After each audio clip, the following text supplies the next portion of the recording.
what's up my people? The big news, ni big news bana. Emirates A380 imekuwa spotted pale London.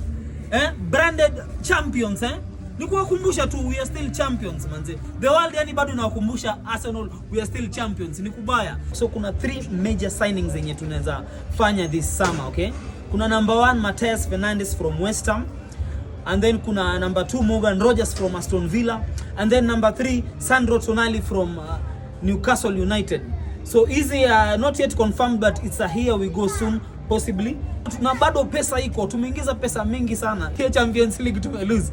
Kuna pesa mingi sana tumeingiza, Premier League pia kuna do imeingia. So bado tuna scour the market. We want to scour the market tuna vile kutakaka, but so far ni hizo 3 zenye nimetaja that most probably tunaweza fanya. Tumeona Rafael Leao pale amesema ako idol wake ni Cristiano Ronaldo, so anatamani Manchester. It's still fine. Acha aende Manchester, tumtaki Arsenal.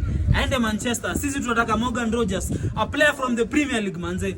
Aende huko, umeona tagemea jana bana anapigana mavita huko. Ndio kitu anataka kutuletea Arsenal. Hatutaki.